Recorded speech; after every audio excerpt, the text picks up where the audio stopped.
কলিজার যুবক বাবারা, ও পর্দার আড়ালের আম্মা জানেরা, আপনার মতো কত মা পাঁচ বেলার নামাজ পড়ে পর্দা করে, স্বামীর মাল হেফাজত করে, সন্তানকে আদর্শওয়ালা বানানোর মেহনত করে, আপনি কেন পারবেন না?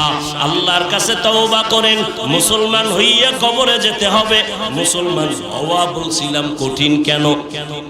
মুসলমান কেমনে হয়? আমরা এখানে যারা সবাই তো মুসলমান, আল্লাহ কেন বললেন মুসলমান হইয়া মরো? এই মুসলমান কোন মুসলমান?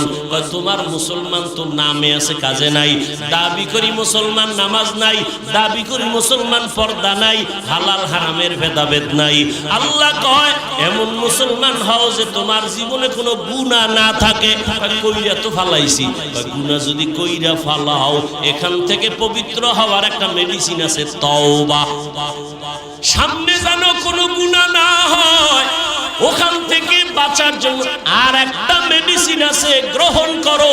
সামনের জীবনে গুনাহ থেকে বাঁচার মেডিসিনের নাম তাকওয়া। পেছনের গুনাহ থেকে বাঁচার মেডিসিনের নাম কি? তওবা। সামনের গুনাহ থেকে বাঁচার মেডিসিনের নাম তাকওয়া। তাকওয়া অর্জন করতে হলে লাগবে আল্লাহর প্রিয় যারা ওলি, তাদের নেক নজর, তাদের সাথে সম্পর্ক রাখো। দেখবা গুনাহ কম হবে, আল্লাহর ভয় অন্তরে চলে আসবে। দেখবা সামনের জীবনটাও পবিত্র। তওবার মাধ্যমে পিছনের জীবন পবিত্র হইয়া যদি কবরে যাইতে পারো, আল্লাহ পাক জান্নাতের বিছানা দিয়া দিবে। তওবা করার জন্য তৈরি হও। মনটাকে শুধু এতটুকু বুঝাও যে হাফিজ ভাই তো আমগো হুজুর হওয়ার কথা বলে নাই, হাফিজ ভাই তো আমগো পাগড়ি লাগাইবার জন্য তাকিদ দেয় নাই। বলছে আমি ডাক্তারি পড়লেও যেন নামাজ ছাড়ি না, নবীর উল্টা চলি না, উলামায়ে কেরামের পরামর্শ ছাড়া যেন চলি না। ও যুবক বাবা, এই পরামর্শ নিয়ে তওবা করো যে আমার মতো যুবক চাকরি করে, ব্যবসা করে, লেখাপড়া করিয়েও যদি নামাজ পড়ে, মা বাবার দোয়া নিয়ে চলে, মুরব্বী শিক্ষক উলামায়ে কেরামের দোয়া নিয়ে চলে, আমি কেন পারবো না? মনে মনে আল্লাহকে বলো, আল্লাহ জীবনে তো অন্যায় কম করি নাই, আমার অন্যায়ের খবর, গুনার খবর আমার মা বাবা ভাই বোনেরা কেউ জানে না। ও আল্লাহ তুমি জানো। আজকে থেকে তওবার নিয়ত করে ফেলতেছি। মরিয়া গেলে যাব, হায়াতের মালিক তো তুমি, ইজ্জতের মালিক তুমি, রিজিকের মালিক তুমি। ও আল্লাহ আর কোনদিন মরিয়া গেল নামাজ ছাড়বো না, দাড়ি আর কাটবো না, বেপরদায় চলবো না, মা বাবার সাথে বেয়াদবি করবো না, উলামায়ে কেরামের পরামর্শ নিয়া, মুরব্বী শিক্ষকদের দোয়া নিয়া নবীজির তরিকা মেনে চলবো, নামাজ পড়বো, চোখ দিয়া কোনো হারাম জিনিস দেখবো না, জবান দিয়া কারোকে জুলুমের কথা বলবো না, হাতের দ্বারা জুলুম করবো না, চরিত্র নষ্ট করবো না। এইভাবে যদি তওবা করতে পারো, আমার আল্লাহ তোমার জীবনটাকে পবিত্র বানায় দিবেন। আর এই পবিত্র অবস্থায় যদি আজরাইল আসে, ইনশাআল্লাহ জান্নাতের দরজা খুলে যাবে। এরে নবীর উম্মতের দল, জীবনে তো চালাকি আর মনের গোলামি কম করলাম না, এখন থেকে তওবা করে নাও। আল্লাহর কাছে মনে মনে বলো, হে মালিক, এই ময়দানে মনে হয় আমার মতো গুনাহগার কেউ নাই। জীবনে কত নামাজ ছাড়লাম, কত বেপরদায় চললাম। ও আল্লাহ, তুমি জানার পরেও তো রাগ করিয়া পানি বন্ধ করো নাই, বাতাস বন্ধ করো নাই, খানা বন্ধ করো নাই। ও আল্লাহ, আজকে থেকে তওবার নিয়ত করে নিলাম, জীবনে আর নামাজ ছাড়বো না, বেপরদায় চলবো না, দাড়ি কাটবো না, মা বাবার দোয়া ছাড়া চলবো না। আল্লাহর কাছে যদি তওবা করো, আমার আল্লাহ মুহূর্তের মধ্যে জীবনের গুনাহ মাফ করবেন। পয়গম্বর মুসা আলাইহিস সালামকে আল্লাহ এত এক জমানায় পাঠাইলেন, ওই জমানার এক যুবক ছেলে এলাকার মধ্যে সন্ত্রাসী কর্মকাণ্ড করে বদনাম হয়ে গেছে। এলাকার সব মানুষ এক হইয়া মুসা নবীরে কয়, এই যুবকের এলাকার থেকে তাড়াইতে হবে। হাতে পায়ে রশি লাগাইয়া মা বাবা সহ রাজি হয়ে গেল, তাড়াইয়া দাও, এই ছেলের অত্যাচার আর চরিত্র এত খারাপ, আমি মা আমি বাবা সহ্য করতে পারি না। মুসা নবী অনুমতি নিয়া সবাই এর বহু দূর জঙ্গলে ফালায় দিল। হঠাৎ ওখানে যাইও অপরাধ, ওখান থেকে মানুষ আবার ওরে জঙ্গলে ফালায় দিছে, পাহাড়ের পাশে, ওখানে কেউ নাই। হঠাৎ যুবক হাতে পায়ে রশি লাগানো, পাহাড়ের ভেতরে একা একা এখন কাঁদে, ও মালিক, জীবনে তো উল্টা পাল্টা কম করি নাই। আমার ডানে বামে কত ভক্ত ছিল, আমার অন্যায়ের সহযোগিতা করত, আমাকে বাধা তো দিত না ভুলেও। আমি অন্যায় করলে ওরাও সাপোর্ট দিত, ওরাও আমার সাথে কাজ করত। কিন্তু মাওলা, আজকে আমি একা হয়ে গেলাম, আমার এখন মরণের বিছানা, আমি অসুস্থ। কিন্তু মালিক, আমার আব্বা আম্মা যদি পাশে থাকতেন, আমার জন্য দোয়া করতেন মন দিয়া, ও আল্লাহ আমার ছেলেটারে সুস্থ বানাও। আমার যদি স্ত্রী থাকতো, আমার জন্য দোয়া করতো। ও আল্লাহ, আমি এখন একা, আমি চাই আর গুনাহ করব না। ও আল্লাহ, আমি গুনাহ নিয়ে কবরে যাব না, আমার এই বদনাম নিয়ে মরণের বিছানায় যাব না। এই বইলা কান্না শুরু করছে। আল্লাহ ওহী নাজিল করে কয়, মুসা, অমুক এলাকায় যাও, ওখানে আমার একজন বন্ধু আছে, যাইয়া তারে জানাজা দিয়া দাফন করাও। মুসা নবী আইয়া দেখে ওই গুনাহগার সন্ত্রাসী এই যুবকের লাশ পড়ে রয়েছে। মুসা নবী কয়, এ এত অন্যায় করছে, এলাকার মানুষ অভিযোগ দিল, এলাকার থেকে তাড়ায় দিল। আল্লাহ কয় তার বন্ধু, এটা কেমন কথা? কয় আগে আল্লাহর অর্ডার মাইনা লই, দাফন টাফন কইরা আল্লাহর রিজিকে। আল্লাহ, এই লোকটা না সেই সন্ত্রাসী? হ্যাঁ। কথা, তুমি আরে ওলি বলছো, বন্ধু বলছো কেন? এ তো অপরাধী, মা বাবার উপরে বেজার। আল্লাহ কইরে, মুসা, তুমি কি জানো না আমার এক নাম রহমান? তুমি কি জানো নি আমার এক নাম গফফার? এই বান্দা এমন কান্না দিছে, আমি চোখের পানি দেখা মায়া বাড়ছে। জীবনের এমন তওবা করেছে, আমি ওর জীবনের সব গুনাহ মাফ করে দিয়েছি। আতিনা ফি দারি দুনিয়া না হাসান, আতিনা ফি দারে উকবা না হাসান, ইয়া গিয়াসাল মুস্তাগীসিন اهدنا الافتخار بالعلوم والغنى। জীবনভর বয়ান শুনে লাভ কি? বয়ান তো আপনারাও জানেন, কিন্তু আমলের খাতা যদি শূন্য হয়ে যায়। অতএব আমি বলবো, ও এলাকার যুবক বাবারা, বৃদ্ধ বাবাজিরা, পর্দার আড়ালের মা বোনেরা, আল্লাহর কাছে তওবা করেন। আর মনে মনে বলেন, আর নামাজ ছাড়বেন না, বেপরদায় চলবেন না, আর দাড়ি কাটবেন না, মা বাবার দোয়া নিয়ে, আলেম ওলামাদের দোয়া নিয়ে চলবেন। তওবা সবার কপালে নসিব হবে না। ওই যে আবু জাহালের কথা বলছিলাম আর ওমরের কথা বলছিলাম, জানি না কার কপাল খারাপ কারটা ভালো।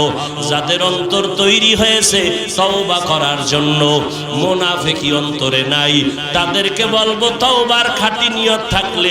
অন্যদিকে 27 বছরের যুবক তরবারি নিয়ে দৌড়ায় আমার নবীরে জবাই করবে। নবীর চেহারাটা দেইখা তরবারি ফালায় কয়, নবী আমার কল্লা কেটে দেন, তবে আগে কালেমা রশি গলায় লাগায় দেয়।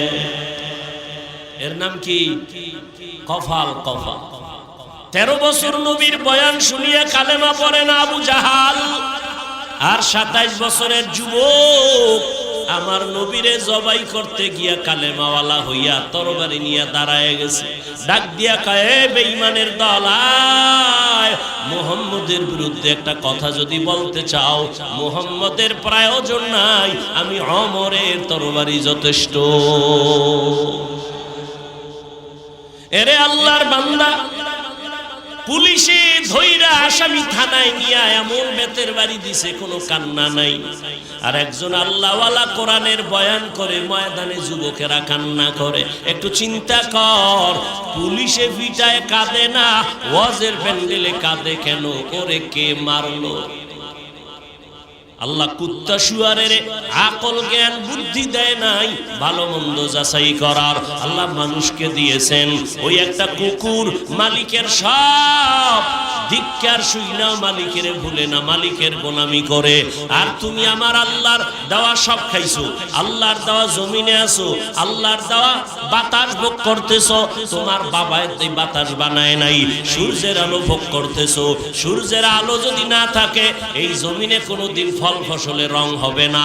আর চাঁদের আলো যদি না থাকে জীবনে ফল আর ফসলে কোনোদিন স্বাদ আসবে না। ফলের মধ্যে কালার দেয় সূর্যের আলো, আর ফলের মধ্যে স্বাদ বাড়ায় চাঁদের আলো।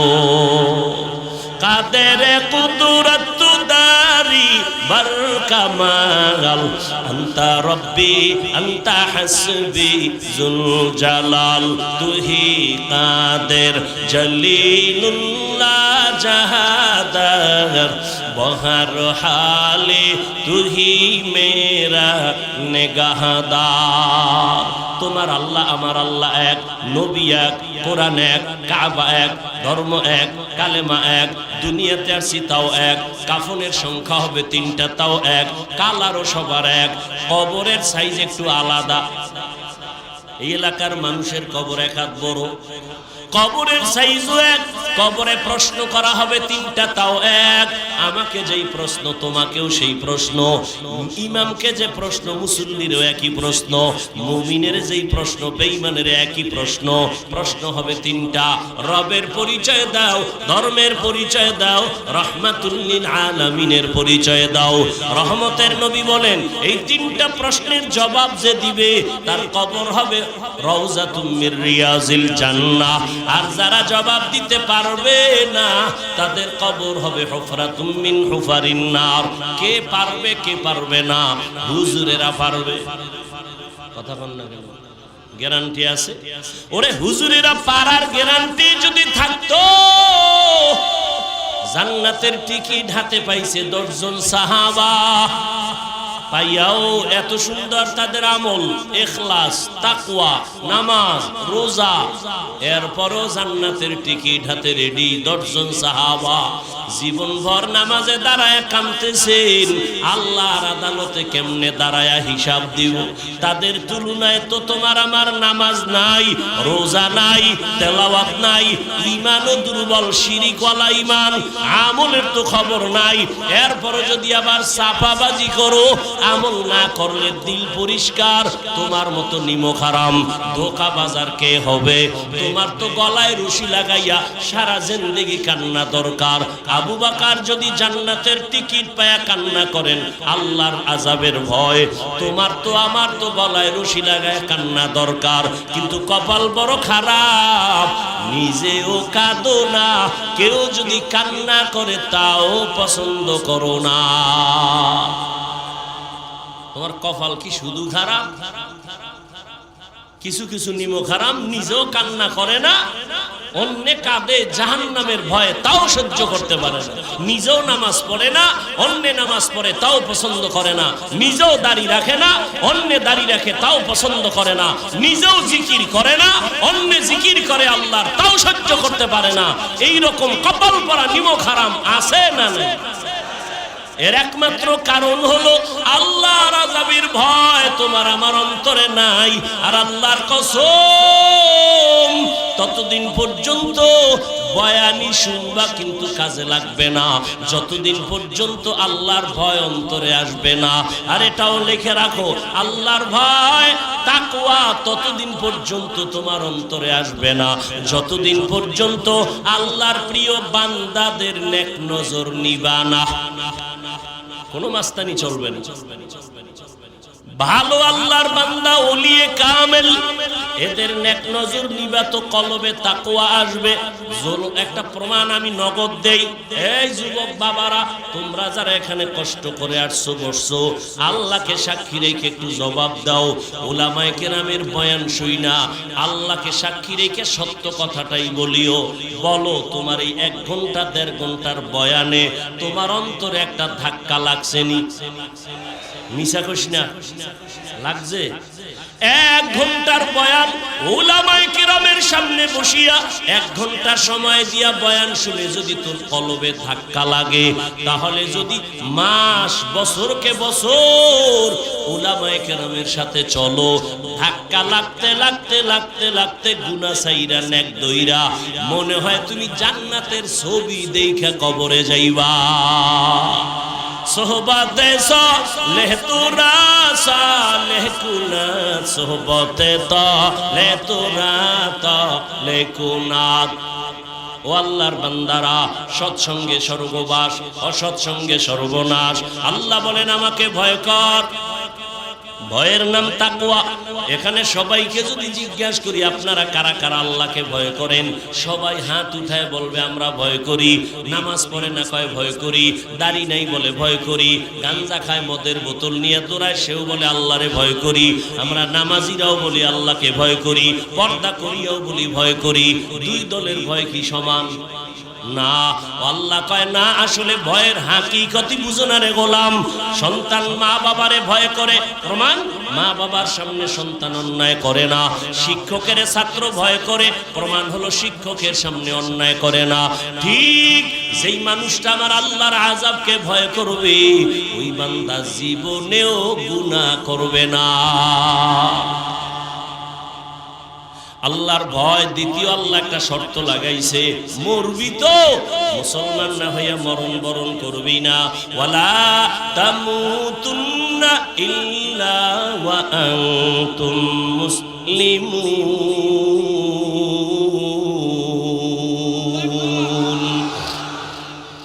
আল্লাহ কয় নাই এই মানুষ বক্তা না হইয়া মরবি না, পীর না হইয়া মরবি না, ডাক্তার না হইয়া মরবি না, প্রিন্সিপাল না হইয়া মরবি না, একজন বড় মুহাদ্দিস মুফতি মুফাসসির না হইয়া মরবি না। আল্লাহ এটা বলেন নাই। টাকাওয়ালা না হইয়া মরবি না, আল্লাহ বলেন নাই। আল্লাহ বলে মুসলমান না হইয়া মরবি না। কথাটা মুমিনকে বলেছেন। এজন্য আল্লাহওয়ালারা উলামায়ে কেরাম কয় পীর হওয়া সহজ, বক্তা হওয়া সহজ, শাইখুল হাদিস হওয়া সহজ, মুহতামিম প্রিন্সিপাল হওয়া সহজ, মুসলমান হওয়া বড় কঠিন। মুসলমানি বওয়াদ গর্দন নেহাদন এনানে খুদবা দস্তে খাজাদাদন গর্ব সুরত আদমি ইনসাবুদে আহমদবু জাহলো হামেক সাবুদে আদমিরা আদমিয়ত লাজমাস্ত উদরাগর বুনাবাশদ হি জমাস। কষ্ট হইতেছে না? এটাও তো একটা মিছা কথা। কষ্ট হইতেছে, হয়তো বলেন নাই মুহাব্বতে। মুহাব্বতের মধ্যেই কষ্ট। কষ্ট না থাকলে এই মুহাব্বতের দাম নাই। কি আপনারও আল্লাহ এক, আমারও আল্লাহ এক, নবী এক, কোরআন এক, হাদিস এক, আপনিও মুসলমান। কিন্তু আমি টুপি খুলতে চাই না, আপনি টুপি দিতে চান না। বিষয় কি? আমি দাড়ি কাটতে লজ্জা পাই, আপনি দাড়ি রাখতে লজ্জা পান। আপনি কত ভিআইপি মুসলমান। আমি মসজিদে না গেলে লজ্জা পাই, আপনি মসজিদে গেলে লজ্জা পান। আমি পর্দা না করলে লজ্জা লাগে, আপনার পর্দা করতে লজ্জা লাগে। বিষয়টা কি বাবা? কেমন মুসলমান তুমি? নাকি আমি ভুলে আছি তুমি সঠিক, না তুমি ভুলে আছো আমি সঠিক? বুঝাইতেও পারতেছি না। গাধার মতো সারা দুনিয়াতে উলামায়ে কেরাম এত কষ্ট করে, নিজের বউ মাইয়া বলা নিয়ে এত টেনশন করে না। উম্মতের নিয়ে যেই পরিমাণ আলেম টেনশন করে, দুনিয়ার কেউ এমন টেনশন করে না।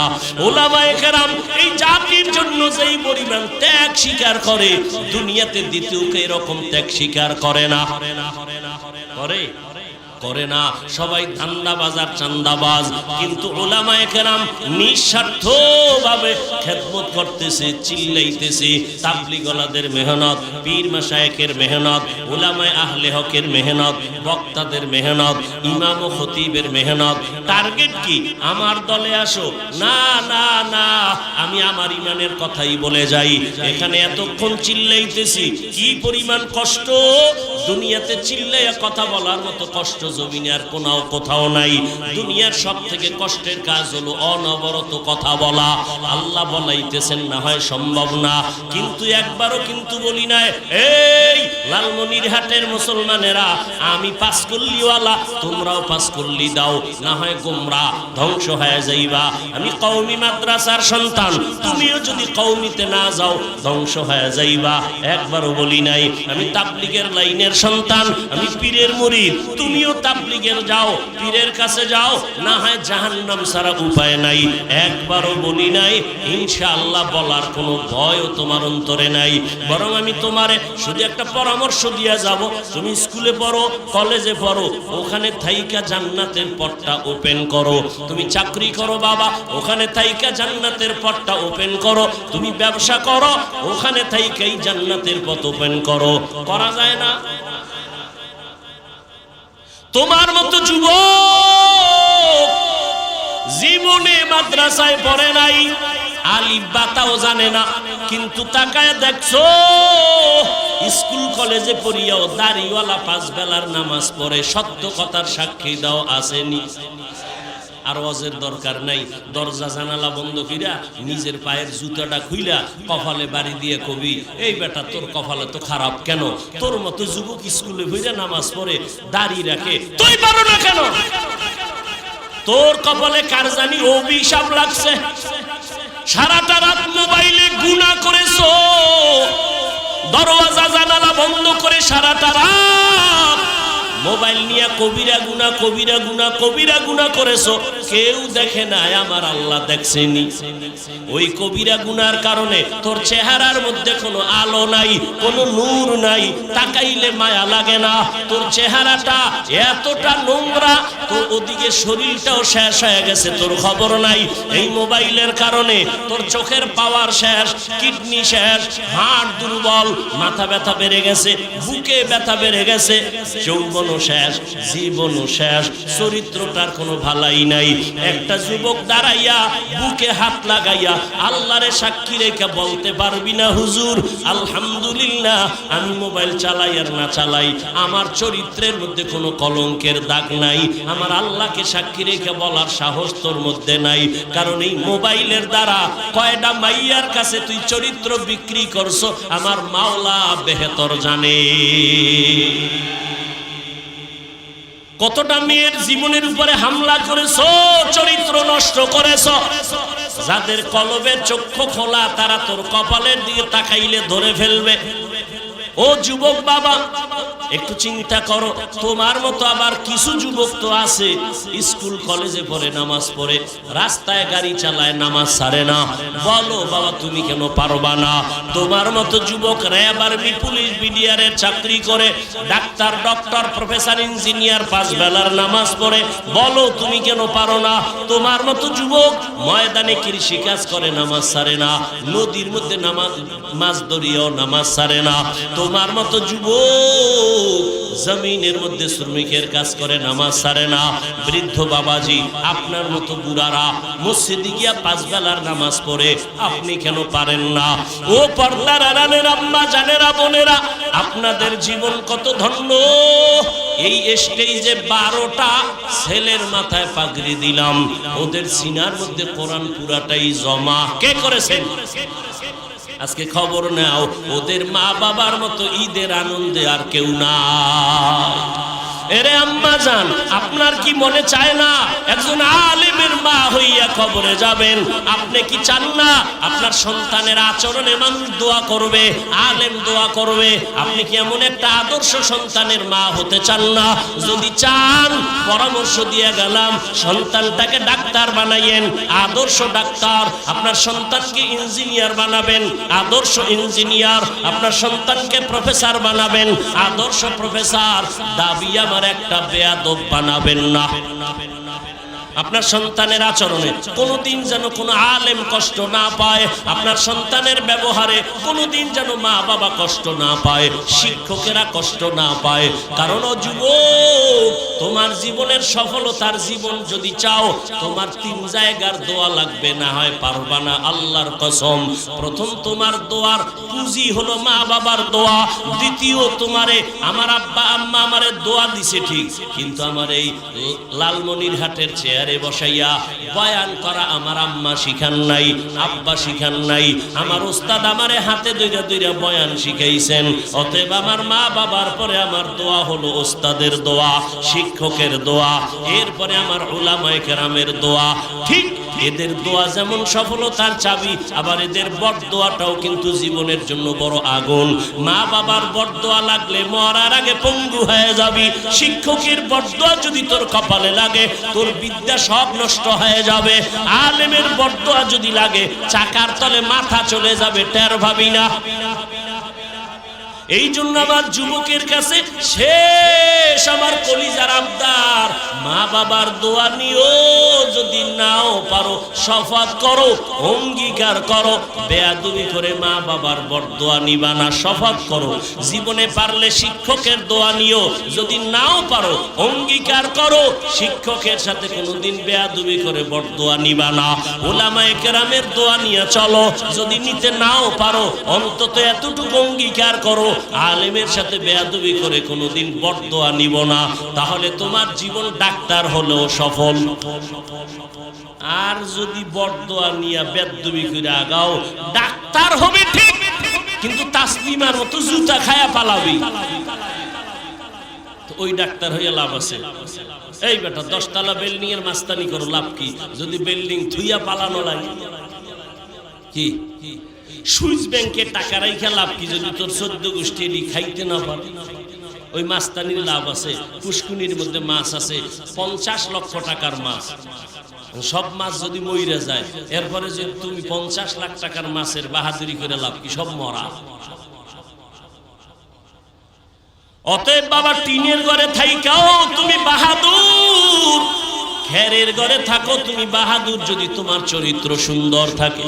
মা বাবাও দোয়া করবে, আলেম দোয়া করবে, মুরব্বীরাও দোয়া করবে, শিক্ষক দোয়া। কলিজার যুবক বাবারা, ও পর্দার আড়ালের আম্মা জানেরা, আপনার মতো কত মা 5 বেলার নামাজ পড়ে পর্দা করে, স্বামীর মাল হেফাজত করে, সন্তানকে আদর্শওয়ালা বানানোর মেহনত করে। আপনি কেন পারবেন না? আল্লাহর কাছে তওবা করেন। মুসলমান হইয়া কবরে যেতে হবে। মুসলমান হওয়া বলছি কঠিন কেন? মুসলমান কেমনে হয়? আমরা এখানে যারা সবাই তো মুসলমান, আল্লাহ কেন বললেন মুসলমান হইয়া মরো? এই মুসলমান কোন মুসলমান? তোমার মুসলমান তো নামে আছে, কাজে নাই। দাবি করি মুসলমান, নামাজ নাই। দাবি করি মুসলমান, পর্দা নাই, হালাল হারামের ভেদাভেদ নাই। আল্লাহ কয় এমন মুসলমান হও যে তোমার জীবনে কোনো গুনাহ না থাকে। কইরা তো ফালাইছি, গুনাহ যদি কইরা ফালাও, এখান থেকে পবিত্র হওয়ার একটা মেডিসিন আছে, তওবা। সামনে যেন কোনো গুনাহ না হয়, ওখান থেকে বাঁচার জন্য আর একটা মেডিসিন আছে, গ্রহণ করো। সামনের জীবনে গুনাহ থেকে বাঁচার মেডিসিনের নাম তাকওয়া। পেছনের গুনাহ থেকে বাঁচার মেডিসিনের নাম কি? তওবা। সামনের গুনাহ থেকে বাঁচার মেডিসিনের নাম তাকওয়া। তাকওয়া অর্জন করতে হলে লাগবে আল্লাহর প্রিয় যারা ওলি, তাদের নেক নজর, তাদের সাথে সম্পর্ক রাখো। দেখবা গুনাহ কম হবে, আল্লাহর ভয় অন্তরে চলে আসবে। দেখবা সামনের জীবনটাও পবিত্র। তওবার মাধ্যমে পিছনের জীবন পবিত্র হইয়া যদি কবরে যাইতে পারো, আল্লাহ পাক জান্নাতের বিছানা দিয়া দিবে। তওবা করার জন্য তৈরি হও। মনটাকে শুধু এতটুকু বুঝাও যে হাফিজ ভাই তো আমগো হুজুর হওয়ার কথা বলে নাই, হাফিজ ভাই তো আমগো পাগড়ি লাগাইবার জন্য তাকিদ দেয় নাই। বলছে আমি ডাক্তারি পড়লেও যেন নামাজ ছাড়ি না, নবীর উল্টা চলি না, উলামায়ে কেরামের পরামর্শ ছাড়া যেন চলি না। ও যুবক বাবা, এই পরামর্শ নিয়ে তওবা করো যে আমার মতো যুবক চাকরি করে, ব্যবসা করে, লেখাপড়া করিয়েও যদি নামাজ পড়ে, মা বাবার দোয়া নিয়ে নিয়ে চলে, মুরব্বী শিক্ষক ওলামায়ে কেরামের দোয়া নিয়ে চলে, আমি কেন পারবো না? মনে মনে আল্লাহকে বলো, আল্লাহ জীবনে তো অন্যায় কম করি নাই, আমার অন্যায়ের খবর গুনার খবর আমার মা বাবা ভাই বোনেরা কেউ জানে না। ও আল্লাহ তুমি জানো, আজকে থেকে তওবার নিয়ত করে ফেলতেছি, মরিয়া গেলে যাব, হায়াতের মালিক তো তুমি, ইজ্জতের মালিক তুমি, রিজিকের মালিক তুমি। ও আল্লাহ আর কোনোদিন মরিয়া গেল নামাজ ছাড়বো না, দাড়ি আর কাটবো না, বেপরদায় চলবো না, মা বাবার সাথে বেয়াদবি করবো না, উলামায়ে কেরামের পরামর্শ নিয়া, মুরব্বী শিক্ষকদের দোয়া নিয়া নবীজির তরিকা মেনে চলবো, নামাজ পড়বো, চোখ দিয়া কোনো হারাম জিনিস দেখবো না, জবান দিয়া কারোকে জুলুমের কথা বলবো না, হাতের দ্বারা জুলুম করবো না, চরিত্র নষ্ট করবো না। এইভাবে যদি তওবা করতে পারো, আমার আল্লাহ তোমার জীবনটাকে পবিত্র বানায় দিবেন। আর এই পবিত্র অবস্থায় যদি আজরাইল আসে, ইনশাআল্লাহ জান্নাতের দরজা খুলে যাবে। এরে নবীর উম্মতের দল, জীবনে তো চালাকি আর মনের গোলামি কম করলাম না, এখন থেকে তওবা করে নাও। আল্লাহর কাছে মনে মনে বলো, হে মালিক, এই ময়দানে মনে হয় আমার মতো গুনাহগার কেউ নাই। জীবনে কত নামাজ ছাড়লাম, কত বেপরদায় চললাম। ও আল্লাহ, তুমি জানার পরেও তো রাগ করিয়া পানি বন্ধ করো নাই, বাতাস বন্ধ করো নাই, খানা বন্ধ করো নাই। ও আল্লাহ, আজকে থেকে তওবার নিয়ত করে নিলাম, জীবনে আর নামাজ ছাড়বো না, বেপরদায় চলবো না, দাড়ি কাটবো না, মা বাবার দোয়া ছাড়া চলবো না। আল্লাহর কাছে যদি তওবা করো, আমার আল্লাহ মুহূর্তের মধ্যে জীবনের গুনাহ মাফ করবেন। পয়গম্বর মুসা আলাইহিস সালামকে আল্লাহ এত এক জমানায় পাঠাইলেন, ওই জমানার এক যুবক ছেলে এলাকার মধ্যে সন্ত্রাসী কর্মকাণ্ড করে বদনাম হয়ে গেছে। এলাকার সব মানুষ এক হইয়া মুসা নবীরে কয়, এই যুবকের এলাকার থেকে তাড়াইতে হবে। হাতে পায়ে রশি লাগাইয়া মা বাবা সহ রাজি হয়ে গেল, তাড়াইয়া দাও, এই ছেলের অত্যাচার আর চরিত্র এত খারাপ, আমি মা আমি বাবা সহ্য করতে পারি না। মুসা নবী অনুমতি নিয়া সবাই এর বহু দূর জঙ্গলে ফালায় দিল। হঠাৎ ওখানে যাইও অপরাধ, ওখান থেকে মানুষ আবার ওরে জঙ্গলে ফালায় দিছে পাহাড়ের পাশে, ওখানে কেউ নাই। হঠাৎ যুবক হাতে পায়ে রশি লাগানো পাহাড়ের ভেতরে একা একা এখন কাঁদে, ও মালিক, জীবনে তো উল্টা পাল্টা কম করি নাই, আমার ডানে বামে কত ভক্ত ছিল, আমার অন্যায়ের সহযোগিতা করত, আমাকে বাধা তো দিত না, ভুলেও আমি অন্যায় করলে ওরাও সাপোর্ট দিত, ওরাও আমার সাথে কাজ করত। কিন্তু মাওলা, আজকে আমি একা হয়ে গেলাম, আমার এখন মরণের বিছানা, আমি অসুস্থ। কিন্তু মালিক, আমার আব্বা আম্মা যদি পাশে থাকতেন, আমার জন্য দোয়া করতেন মন দিয়া, ও আল্লাহ আমার ছেলেটারে সুস্থ বানাও, আমার যদি স্ত্রী থাকতো আমার জন্য দোয়া করতো। ও আল্লাহ, আমি এখন একা, আমি চাই আর গুনাহ করব না। ও আল্লাহ, আমি গুনাহ নিয়ে কবরে যাব না, আমার এই বদনাম নিয়ে মরণের বিছানায় যাব না। এই বইলা কান্না শুরু করছে। আল্লাহ ওহী নাজিল করে কয়, মুসা অমুক এলাকায় যাও, ওখানে আমার একজন বন্ধু আছে, যাইয়া তারে জানাজা দিয়া দাফন করাও। মুসা নবী আইয়া দেখে ওই গুনাহগার সন্ত্রাসী এই যুবকের লাশ পড়ে রয়েছে। মুসা নবী কয়, এ এত অন্যায় করছে, এলাকার মানুষ অভিযোগ দিল, এলাকার থেকে তাড়ায় দিল। আল্লাহ কয় তার বন্ধু, এটা কেমন কথা? কয় আগে আল্লাহর অর্ডার মাইনা লই, দাফন টাফন কইরা আল্লাহর রিজিকে আল্লাহ, এই লোকটা না সেই সন্ত্রাসী? হ্যাঁ। কথা তুমি আরে ওলি বলছো, বন্ধু বলছো কেন? এ তো অপরাধী, মা বাবার উপরে বেজার। আল্লাহ কইরে, মুসা তুমি কি জানো না আমার এক নাম রহমান? তুমি কি জানো নি আমার এক নাম গফফার? এই বান্দা এমন কান্না দিছে, আমি চোখের পানি দেখে মায়া বাড়ছে। জীবনের এমন তওবা করেছে, আমি ওর জীবনের সব গুনাহ মাফ করে দিয়েছি। আতিনা ফি দারি দুনিয়া না হাসান, আতিনা ফি দারে উকবা না হাসান, ইয়া গিয়াসাল মুস্তাগীসিন ইহদিনা লিফতিখারা বিল উলুমে ওয়াল গিনা। জীবনভর বয়ান শুনে লাভ কি? বয়ান তো আপনারাও জানেন, কিন্তু আমলের খাতা যদি শূন্য হয়ে যায়। অতএব আমি বলবো, ও এলাকার যুবক বাবারা, বৃদ্ধ বাবাজিরা, পর্দার আড়ালের মা বোনেরা, আল্লাহর কাছে তওবা করেন। আর মনে মনে বলেন, আর নামাজ ছাড়বেন না, বেপরদায় চলবেন না, আর দাড়ি কাটবেন না, মা বাবার দোয়া নিয়ে, আলেম ওলামাদের দোয়া নিয়ে চলবেন। তওবা সবার কপালে নসিব হবে না। ওই যে আবু জাহালের কথা বলছিলাম আর ওমরের কথা বলছিলাম, জানি না কার কপাল খারাপ কারটা ভালো।